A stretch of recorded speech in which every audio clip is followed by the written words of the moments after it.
जमीन घोटाळा प्रकरणी स्थापन करण्यात आलेली चौकशी समिती आजपासून करणार काम सुरू। 7 दिवसांमध्ये अहवाल द्यायचा असल्यास जॉइंट रजिस्ट्रार राजेंद्र मुठेंच्या अध्यक्षतेखाली समिती करणार कागदपत्रांची तपासणी।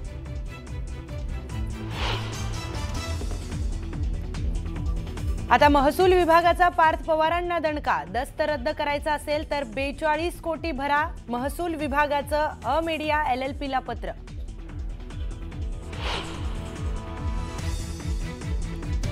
जमीन व्यवहारात अनियमितता करणाऱ्यांवर कारवाई करणार। सीएम कडून भूमिका स्पष्ट।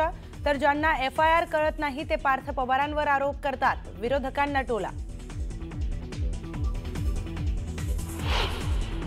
जो काही व्यवहार झालेला होता तो कॅन्सल करण्यात आलेला आहे की ह्या व्यवहारामध्ये 1 रुपया पण दिला गेला नाही। पुण्यात पार्थ पवारांच्या कंपनीने केलेला जमीन व्यवहार रद्द। तर व्यवहाराच्या चौकशीसाठी समिती गठीत। रजिस्ट्रेशन कसं झालं, कुणी सांगितल्यावर व्यवहार झाला याचीही चौकशी होणार।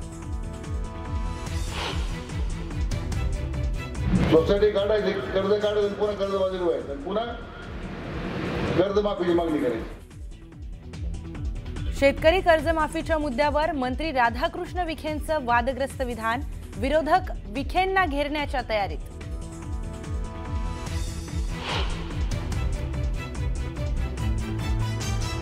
उद्धव ठाकरेंच्या मराठवाडा दौऱ्याचा आजचा शेवटचा दिवस। परभणी, जालना, छत्रपती संभाजीनगरमधील शेतकऱ्यांशी संवाद साधल्यानंतर पत्रकार परिषद घेणार।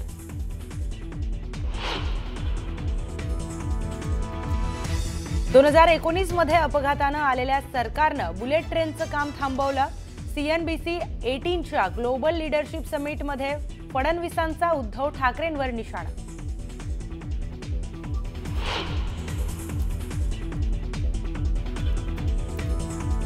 रुपाली चाकणकरांविरोधात विधान केल्यानं रुपाली ठोंबरे पाटलांना पक्षाची नोटीस।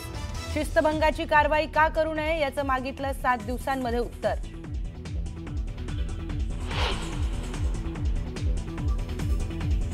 आणि मुख्यमंत्री फडणवीस आज गडचिरोली दौऱ्यावर। 1400 कोटींच्या वैद्यकीय आणि शैक्षणिक संकुलाचं फडणवीसांच्या हस्ते भूमिपूजन।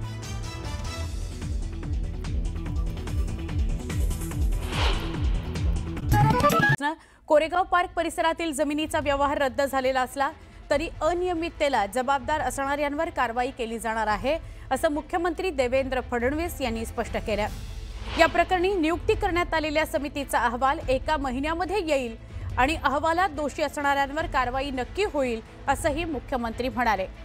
ज्यांना FIR माहित नाही ते पार्थ पवारांवर आरोप करत असतात, असा टोलाही मुख्यमंत्र्यांनी लगावला। या व्यवहारात सही करणाऱ्यांवर गुन्हा दाखल झालेला आहे, असंही देवेंद्र फडणवीसांनी म्हटलंय।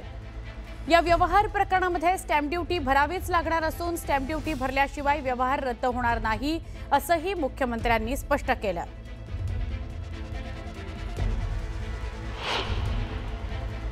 त्यांनी दोन्ही पक्षांनी ही रजिस्ट्री रद्द करावी अशा प्रकारचा अर्ज केलेला आहे। त्या अर्जाच्या अनुषंगाने त्यांना जे पैसे भरावे लागतात, कारण रजिस्ट्री रद्द करायची असेल तरी पैसे भरावे लागतात, त्यामुळे त्या संदर्भातली नोटीस त्यांना इश्यू झालेली आहे। त्यामुळे पुढची कारवाई जी काय ती होईल। मुद्रांक शुल्काच्या संदर्भातली नोटीस ही देण्यात आली आहे, ती भरल्याशिवाय हा जो काही व्यवहार रद्द होत नाही। तरी देखील जी काही क्रिमिनल केस दाखल झालेली आहे ती यांनी संपणार नाही। त्या संदर्भातल्या ज्या काही अनियमितता आहेत त्याला जो कोणी जबाबदार असेल त्याच्यावर पुढची कारवाई होईल।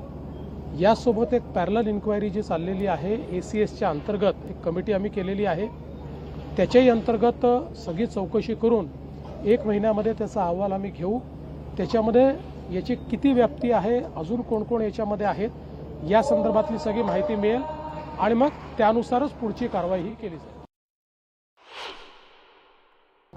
ती जी कंपनी आहे त्या कंपनीचे जे ऑथराइज सिग्नेटरी आहेत त्या सिग्नेटरीवरच FIR दाखल होतो। तो FIR दाखल झाला आहे, पण हे आपण लक्षात घेतलं पाहिजे की ज्यावेळेस एखादा FIR होतो याच्यामध्ये ज्यांनी साईन केली ते, ज्यांनी विक्री केली ते, ज्यांनी त्या संदर्भात चुकीचं रजिस्ट्रेशन केलं ते, ज्यांनी फेरफार केला ते, अशा सगळ्यांवर हा FIR दाखल झालेला आहे। याच्या चौकशीच्या दरम्यान अजून जर कोणाची नावं आली, कोणाचा संबंध आला तर त्यांच्यावरही कारवाई होत असते। पण आता जो FIR केलेला आहे त्याच्यामध्ये कोणालाही डावललेलं नाही। अहवालात जो कोणी दोषी असेल, जो कोणी, आणि माझ्या या मताशी श्रीमान उपमुख्यमंत्री अजितदादा पवारही या ठिकाणी पूर्णपणे सहमत असतील की या अहवालामध्ये कोणीही दोषी आढळला तरी त्याच्यावर कारवाई होईल। दरम्यान अजून एक मोठी बातमी याच अनुषंगाने की महसूल विभागाने सुद्धा पार्थ पवारांना दणका दिलाय। जर हा दस्त रद्द करायचा असेल तर 42 कोटी भरावेच लागणार आहेत। महसूल विभागाने अमेडिया LLPला पत्र दिलेलं आहे। पुणे जमीन व्यवहार प्रकरणामध्ये हे पत्र पाठवण्यात आलेलं आहे की हा केलेला दस्त हे रजिस्ट्रेशन जर रद्द करायचं असेल तर जे 42 कोटी आहेत, जो त्याचा मुद्रांक शुल्क आहे तो भरावाच लागणार आहे आणि तरच हे दस्त रद्द होऊ शकतं, हा व्यवहार रद्द होऊ शकतो। पुणे जमीन व्यवहार प्रकरणात आता जे मुख्यमंत्री देवेंद्र फडणवीस यांनी प्रतिक्रिया दिली त्याच प्रमाणात म्हणजे तेच उत्तर आपण बघतोय। इथं महसूल विभागानं तसं पत्र पार्थ पवारांना पाठवलेलं आहे। त्यामुळे 42 कोटी भरून मग हे दस्त रद्द करता येणार आहे। महसूल विभागाने अमेडिया LLPला हे पत्र पाठवलेलं आहे।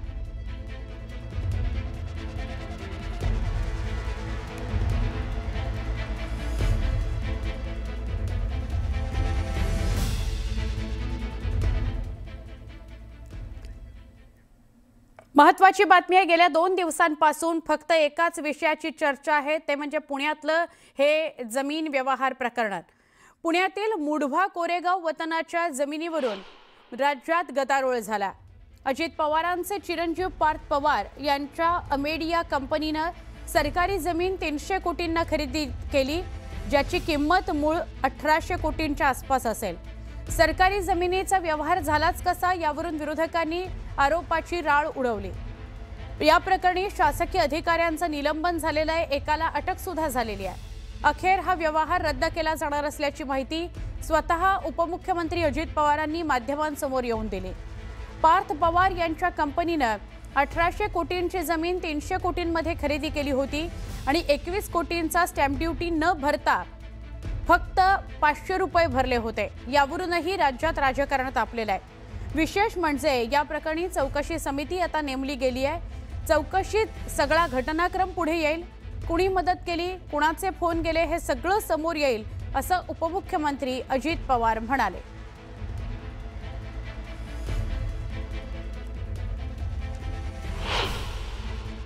मला आज संध्याकाळी कळालं की ह्यामध्ये ते जे काही डॉक्युमेंट झालेले होते ते सगळे कॅन्सल करण्यात आलेले आहेत। जो काही व्यवहार झालेला होता तो कॅन्सल करण्यात आलेला आहे।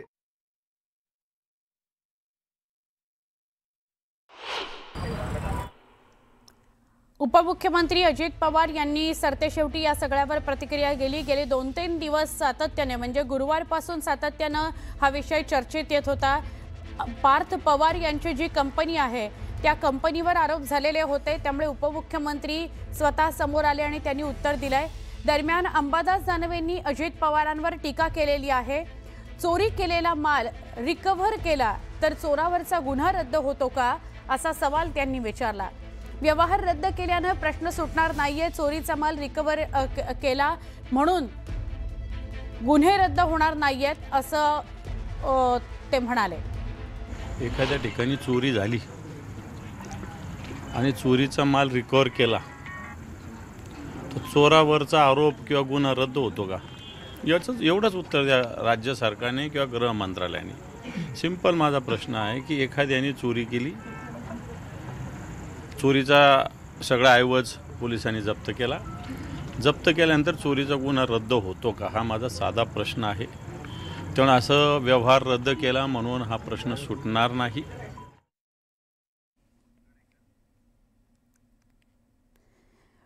पुढे जाऊया।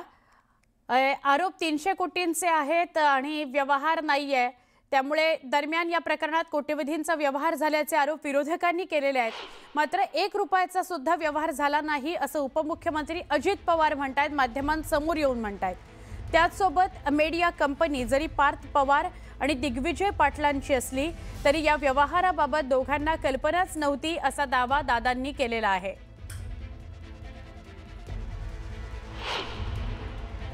याबद्दलची माहिती घेतल्यानंतर तुमच्या लक्षात येईल की ह्या व्यवहारामध्ये 1 रुपया पण दिला गेला नाही. तरी मोठे मोठे आकडे सांगितले, मोठ्या मोठ्या गोष्टी सांगितल्या गेल्या आणि विरोधकांनी पण आम्हाला वेगवेगळ्या पद्धतीनं टार्गेट करण्याचा प्रयत्न केला. अमेडिया कंपनीचे डेझिग्नेटेड पार्टनर्स असून सुद्धा पार्थ पवारांवर गुन्हा दाखल का झाला नाही या विरोधकांच्या प्रश्नावर उपमुख्यमंत्री अजित पवारांनी काय उत्तर दिलं ते बघूयात. काही जणांनी विचारलं की बाबा त्या कंपनीमध्ये पार्थ पवार असताना त्यांना कसं काय त्यांचं नाव टाकलं गेलं नाही. तर मला माहिती अशी मिळाली की रेव्हेन्यू मिनिस्टर चंद्रशेखर बावनकुळे साहेबांनी सांगितलं की जे ऑफिसला आलेले होते त्या ऑफिसला येऊन ज्यांनी सह्या केल्या त्यांच्यावर FIR दाखल केलेला आहे. ह्या जमिनीचा 2005-06 काही पैसे देऊन व्यवहार केलेला होता. ह्याच्या संदर्भामध्ये पार्थच्या कंपनीला किंवा पार्थ आणि त्याचा जो काही सहकारी आहे दिग्विजय पाटील यांना कुणालाही जास्त त्याच्यातली माहिती नव्हती. ही जमीन ही सरकारी जमीन आहे. सरकारी जमिनीचा व्यवहारच होऊ शकत नाही. ही पूर्वीची महारवतनाची जमीन आहे. ह्या अशा अनेक गोष्टी पुढं आलेल्या आहेत. त्याच्याबद्दलच ACS रेव्हेन्यू आणि त्यांची टीम ही चौकशी करणार आहे. मग असं असताना इथं रजिस्ट्रेशन झालं कसं, कुणी केलं, कोण त्याला जबाबदार आहे, ह्या सगळ्या गोष्टी त्याच्या ठिकाणी होतील. बातमी आहे आता अजित पवारांनी घेतलेल्या U-टर्नची. वतनाच्या जमिनीच्या व्यवहाराची अजित पवारांना 3 ते 4 महिन्यांपासूनच कल्पना होती. या व्यवहाराची माहिती मिळाल्यानंतर चुकीची कामं खपून घेणार नाही अशी स्पष्ट ताकीद दिल्याचं अजित पवारांनी म्हटलेलं आहे. पण आज अजित पवारांनी दिलेल्या वक्तव्यावरून U-टर्न घेतला. आपल्याला या व्यवहाराची कल्पना नव्हती असं अजित पवार म्हणाले. मागे एकदा 3-4 महिन्यापूर्वीची गोष्ट असेल की अशा पद्धतीचं काहीतरी चाललंय असं कानावर आलं. त्यावेळेस मी सांगितलं की असलं काही चुकीचं केलेलं मला चालणार नाही. असल्या कुठल्याही चुकीच्या गोष्टी कुणी पण करू नयेत अशा स्पष्ट सूचना मी दिलेल्या होत्या.